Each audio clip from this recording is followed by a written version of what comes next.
महाविकास आघाडीने माढा लोकसभेमध्ये मोहिते पाटील यांना उमेदवारी दिल्यानंतर शेकापचे अनिकेत देशमुख आता नाराज झालेले आपल्याला पाहायला मिळत आहेत। अनिकेत देशमुख स्वतः आपला उमेदवारी अर्ज आता भरणार आहेत। काय त्यांची नाराजी, कशासाठी त्यांनी हा निर्णय घेतला, आपण त्यांच्याकडून जाणून घेणार आहोत। कशाची नाराजी आहे तुमची उमेदवारी अर्ज भरणार असं तुम्ही म्हणताय? नमस्कार सर्वांना। एकंदर नाराजगी हा माझी काही वैयक्तिक नाराजगी नाही आहे। हे सगळ्या घडामोडी घडतच होत्या। माढाबद्दलच्या बऱ्याच घडामोडी तुम्ही स्वतः या सगळ्याचे कव्हरेज केले आणि त्या माध्यमातून इथे एक रोष निर्माण झाला लोकांमध्ये की हे जे काही चाललेलं आहे की आपण सातत्याने निष्ठेने ह्या महाविकास आघाडीबरोबर राहायचं आणि त्याचं फलित आपल्याला अशा अन्यायाच्या स्वरूपात मिळत असताना कार्यकर्त्यांचा उठाव होता की आपण अपक्ष उभारलं गेलं पाहिजे आणि आपण आपला लढा उभा केला पाहिजे। त्यामुळे ह्याच्यातून काल आम्ही एक मीटिंग घेतली, त्यामध्ये सर्व बहुमताने असं आलं की आपण अपक्ष भूमिका घेतली पाहिजे आणि फॉर्म भरला पाहिजे। याची आम्ही सर्वजण चर्चा करतो आहे आणि 5 वाजता आम्ही पत्रकार परिषद घेऊन सर्व बहुमत जाणून घेऊन आम्ही आमची भूमिका घेऊ। नक्की याचा फटका आता कोणाला बसणार? कुणाला फटका बसवण्यासाठीचा विषयच नाही आहे, हा एक पर्याय उपलब्ध लोकांना करून देण्यासाठीचा आहे। कारण का ज्या पद्धतीचं राजकारण आता राज्यामध्ये चाललं आहे, देशामध्ये चाललेलं आहे, त्याबद्दल सर्वांना सगळं ज्ञात आहे।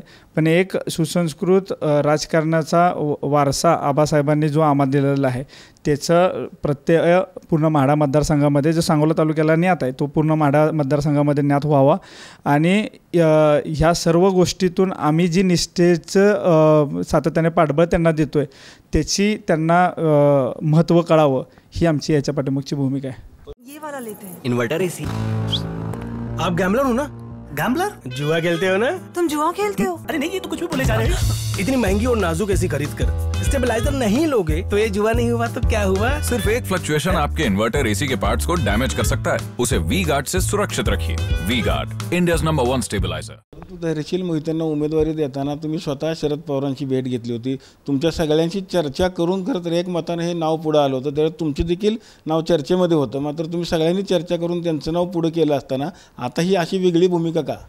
चर्चाला आम्ही पाठिंबा दिला असं म्हणणं योग्य नाही राहणार, तर मग अशी भूमिका आम्ही घेण्यासारख्या म्हणजे दूध खोळे आमचे दात दुधाचे नाही आहेत। ह्या सर्व भूमिकेमध्ये कोणत्या ना कोणत्या कारणानं आमचा वापर केला गेला आहे हे असं माझी भूमिका आहे स्पष्ट।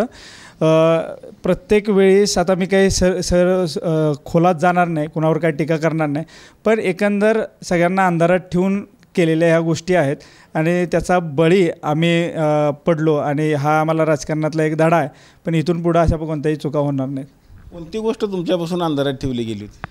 एकंदरच ज्यावेळेस कोणत्याही भूमिकेमध्ये असताना एखादा माणूस कुठल्या दुसऱ्या आघाडीमध्ये अलायन्समध्ये असताना आम्हाला सांगण्यात आलं की आम्हाला चर्चा करायची आहे तुमच्याबद्दल आणि त्या माध्यमातून आम्ही त्या ठिकाणी गेलो होतो आणि त्या चर्चेच्या माध्यमात आम्हाला कळालं की इथं वेगळ्या स्वरूपाची चर्चा आहे आणि त्यावेळेस बाहेर आल्यानंतर जे मीडियाचं स्वरूप आणि हे सगळं बघायला मिळालं, ह्यातून आम्हाला वाटते की हे वेगळ्या दिशेने आम्हाला सांगण्यात वेगळं आलं होतं आणि वेगळ्या दिशेने हे घेऊन गेले, ह्या सर्वांची चुकीची भूमिका मला वाटली। आता तुम्ही कधी उमेदवारी अर्ज भरणार आहात? 5 वाजता आम्ही पत्रकार परिषद घेतो आहे आणि त्याच्यातून आम्ही भूमिका स्पष्ट करतो आहे आणि सगळ्यांच्या अजूनही चर्चा करतो आहे। आमच्याकडे थोडा वेळ आहे आणि ह्या माध्यमातून आम्ही चर्चा करून सगळ्यांचं एकमत झालं तर उद्या सकाळी आम्ही फॉर्म भरणार आहे। आणलं आहे का उमेदवारी अर्ज वगैरे आणलेला आहे? त्या सगळ्याची तयारी झालेली आहे, त्याची चिंता नाही।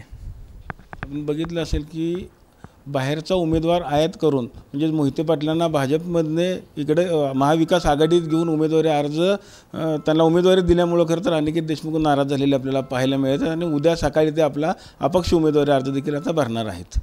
सांगोल्याहून कॅमेरामॅन राजू बाबरसह रवी लवेकर, TV9 मराठी।